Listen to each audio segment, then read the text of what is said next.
be beaming, I be booming down that block. Everywhere you go, you know they know I'm hot. I be beaming. What's up? What's going on, my good people? Welcome back to the channel. Hope you all are doing well. If this is your first time here, I want to welcome you. Pull up a seat. Hope you enjoyed the content. And before we get into this video, I want to ask that you like, comment, share, subscribe. Go ahead and tap that bell while you're at it so you're notified anytime I drop a brand new video, go live, or schedule a premiere. All right, y'all. So today it's a hot pot video. I'm excited. It's ready to go. I'm ready to go. I got some pieces of sirloin steak off to the side. I got some ramen and I got some vegetables. So let's get to it. I'm gonna go ahead and start with the ramen. I'm trying something different. I've never had these before. These are organic rice ramen noodles. There are 4 of them in this bag, and it caught my attention. I got these from Sprouts. In California, so these made the trip with me across the country. So I'm gonna go ahead and I'm gonna put 2 in. So this is what they look like. So I'm gonna drop that in, and I have some low sodium chicken broth here in the middle. So I'm gonna put that there. One thing about this hot pot, it gets hot fast. Like it takes no time. It feels like 30 seconds. So I'm gonna put a little olive oil around on the grill part. So I got my olive oil. I'll put that here. I'm gonna put my veggies down first. And y'all, my veggies, I season them. All right, so I got some, I'm gonna tell you in a second. I got some zucchini, some mushrooms, and red onions. Hope you can see all of that. That looks pretty clear. So I seasoned it with one thing and one thing only. I just got my sample in for jerk seasoning, so it's only jerk seasoning on here.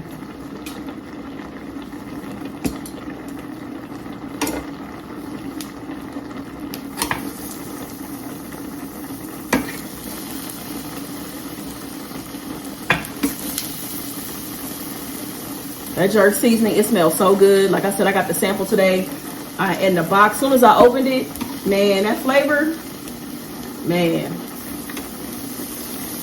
it was perfect. Perfect. My mom tried it earlier on some of her leftover potatoes, and she said they were really good. So I'm excited. All right, so I'll do, I feel like I need some more mushrooms. Hopefully y'all can hear me over all this boiling. This thing is not playing. All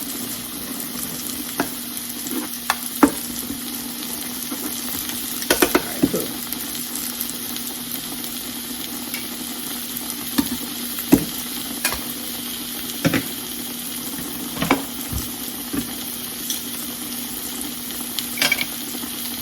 All right, so got steak. It's just a little bit of steak. All I have on it is salt and pepper.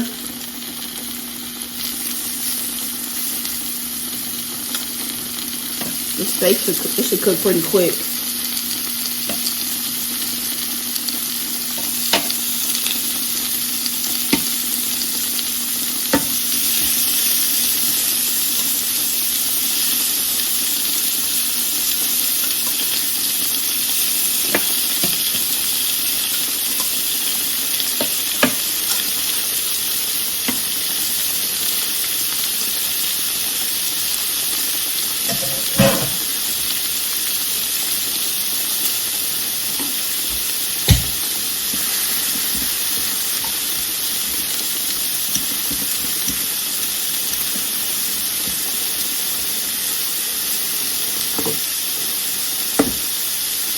This ramen is ready.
the zucchini, y'all. Like, hopefully you can see that.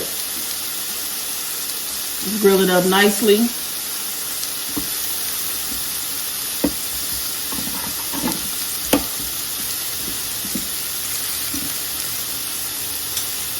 All right, so the ramen is done. Steak is just about done. Veggies almost done. I'm gonna go ahead and get everything situated, put my food together, and I'll be back in just a second. All right, y'all, I got my food. I'm back and I'm ready to eat. Okay, I want some steak first. So I also have some sauce. I got some 57 sauce in the front right here.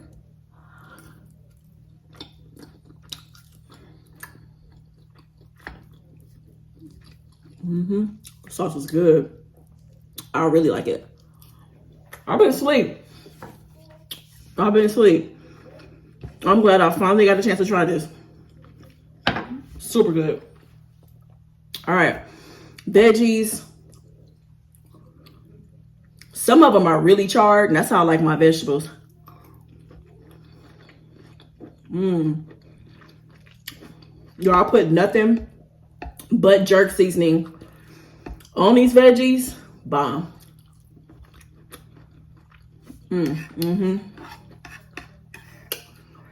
It's only a sample size, and I got so many ideas and things that I want to do with that seasoning, which includes firing up the grill. It was like 80 degrees, 82 degrees, something like that today. So I'm ready to get on the grill.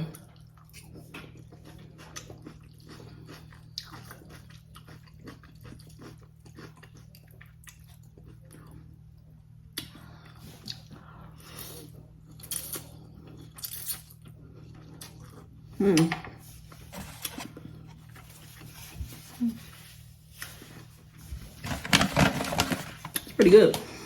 So I was reading the back of this package again for this rice ramen, and it was saying that, what was it that I was looking at? Oh, it was like, in addition to being gluten-free, it contains bamboo extract with chlorophyll, giving it a light vanilla taste and a beautiful jade color. So this has 2 grams of protein, no sugar, no sodium. Okay. Not bad. I would definitely try this again. I like it. I like it because it's just something different than, you know, what I'm used to.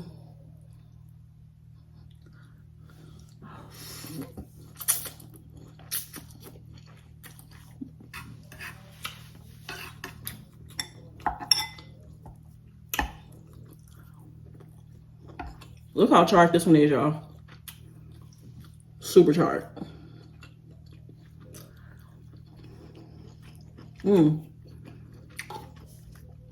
It just sounds like a whole nother layer of flavor when vegetables are charred like that.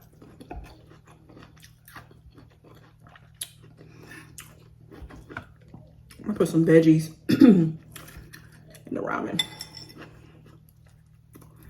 and some steak and try to give myself a good bite.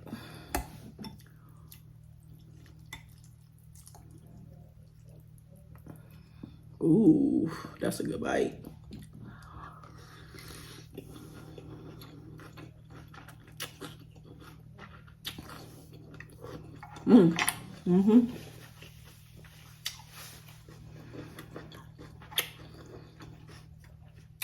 Man, I'm gonna have to bring the hot pot out more often. I am. And the hot pot is perfect for like family, date night. If your friends coming over, y'all can all cook together. It's fun.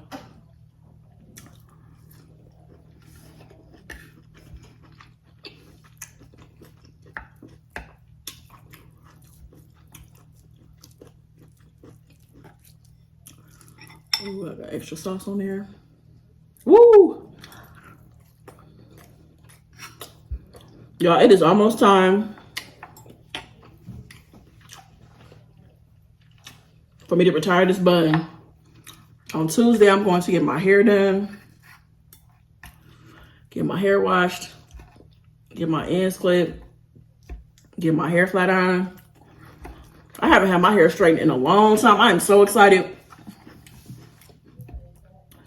to see how my hair looks, to see how long my hair actually is.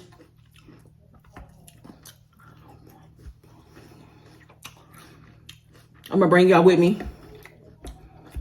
That's definitely gonna be a part of the vlog.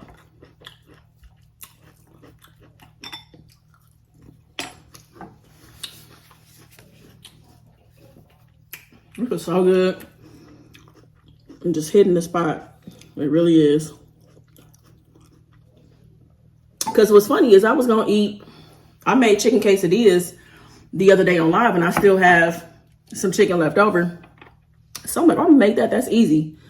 But then when I was in the cabinet, I saw the hot pot, and I was like, oh, nah. I gotta get the hot pot going. And I've been thinking about it. I've been thinking about this thing for months. I just haven't pulled it out. And my honey got one too. I should have used hers while I was at her house.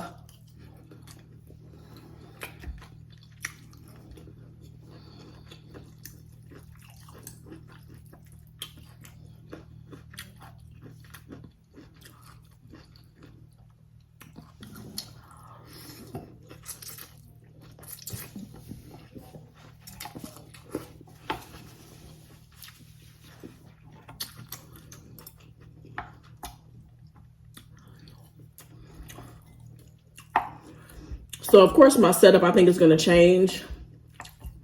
Because I don't know how the hot pot looked for y'all. If it looked too close, you couldn't really see me because of the steam. I don't know. It looked good on my end, but I'm thinking that it'll make more sense once I get my dining room table. Then when I do the hot pot, to definitely film on the dining room table. Just to have more space.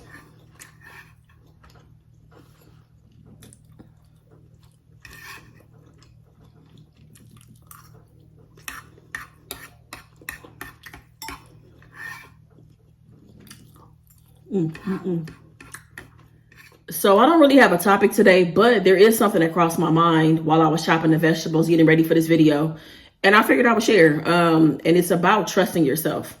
You know, some of us are in a place where we don't really trust ourselves and like the decisions that we make.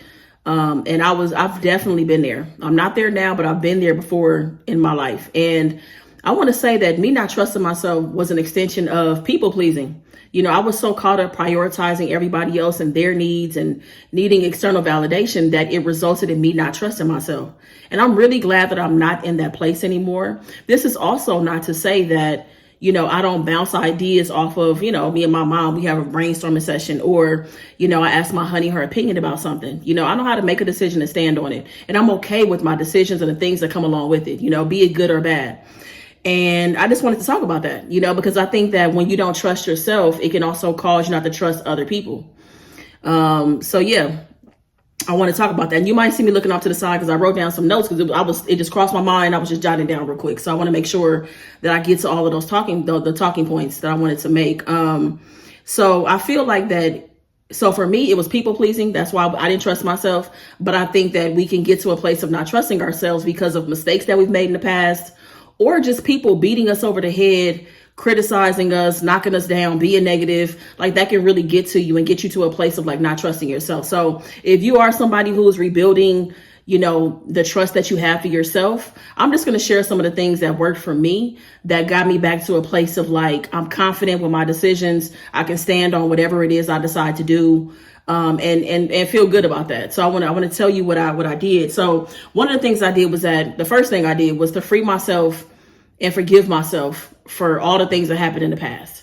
You know, because I spent a lot of time beating myself up. Why did I let this happen? How did I let this slide? Why didn't I speak up? You know, why didn't I say this to that person? Like I spent a lot of time beating myself over the head. And, you know, at that point, what was done was done. So I had to accept everything that had happened in my life up until that point.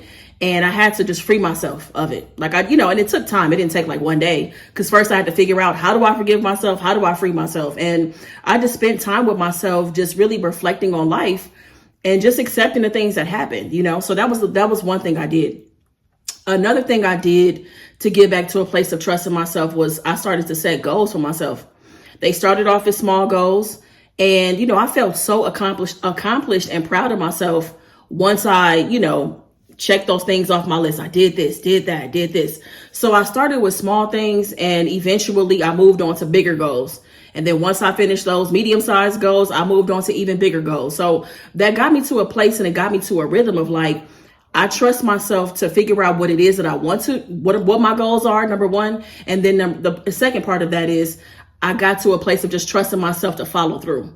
And, it just feels good. Like you give yourself a pat on the back, like you feel good. Your posture is better. Like you just feel really good. You feel like you that person. Like I'm that girl because I got these things done, and I'm celebrating and doing all of these things, and it's not about everybody else and what they got going on. And this person has already accomplished this 10 years ago. You got to silence all that noise too, because that can distract you from actually like, number one, setting the goals and then following through and getting them done. You don't want to like talk to yourself like, oh, this little goal and this is not a big deal. No, like you're building yourself back up. So that was one thing I did with set goals. Started off small, then medium size, then really big goals and large goals and even bigger than that. So that really helped a lot for me showing up for myself. The other thing was that I started spending a lot of time alone, and I know that a lot of us could be afraid of like spending time alone because we're afraid of what we're going to find. We're afraid of what we're going to find about ourselves and certain things. But in spending time alone, I realized that I was inviting just like God into my life in a different type of way. And I feel like I heard God in a different way. And in that, I started to really discover like my needs, and I started to hear God in a different kind of way as well, And it was just sitting with myself, being okay with who I was and how I thought and what I believed, And that was also a place where I got a chance to really discover things that I needed to revisit, things that had changed, because I think I lived my life for a long time feeling like things, like if I believe something at 20, I need to continue believing that for the rest of my life, but so many things change along the way, and a lot of the things that we have in terms of our beliefs and our foundation are rooted in our family, the people that raised us. And as you get older, it's okay to question those things or go a different direction altogether. I think that it's completely okay to do that. So spending time alone was a great way for me to rebuild my trust. Like, again, just being mindful of my relationship with God, inviting God in, like really hearing my thoughts, writing down my thoughts. And when you have so many distractions and so much noise, it really kind of keeps you from yourself. It does. It keeps you from you, and that's a very important voice that a lot of us have silenced. And the last thing I'll say is to stand on a decision. As I started to build myself back up, I started to accomplish certain goals. I started making decisions and being able to stand on that decision. I didn't waver. I would make a decision. I wouldn't ask anybody else's opinion. And I sat with that decision. And let me say this, before I started making decisions, I felt like that I made sure that I sat with whatever was in front of me. Like I sat with it for a while. I tried not to just rush, and because, I can be a very impulsive person, and I am still impulsive now to this day. But when I was really focused on rebuilding the trust that I have within myself, I would sit with whatever was in front of me and I would make a decision, like what made the most sense for me. And I sat on that. I didn't call anybody about it. I didn't waver on it. And I really was just like, I am okay with whatever comes along with this decision. And that really just got me to the place where I'm like that now. Like if I make a decision, I'm good. I'm okay with the good, the bad, the ugly that comes along with the decision that I stand on. So I just wanted to share that because, not trusting myself was really a tough part of life. It was very tough. Just feeling like I had to go after other people and, hey, calling people, hey, you available? Can you talk? I need you to help me. And it was just like this state of urgency all the time of making a simple decision, because again, I was so worried about being validated and needing other people's approval. But, I had to I don't know. I'm just glad that I'm not there anymore. Like being on the other side of being someone who fully trusts themselves. And again, it allowed me to also become more vulnerable and, just have different trust with other people as well, So I wanted to share that. And it crossed my mind and my heart. And I hope that somebody out there receives this and that it's a message that, helps give you clarity on some things. So that's it. That's the video, y'all. I hope you enjoyed it. If you did, please be sure to give this video a big thumbs up. Thank you so much for watching. Make the best of the day. Be good to yourself, y'all. Peace. I be beaming, I be booming down that block.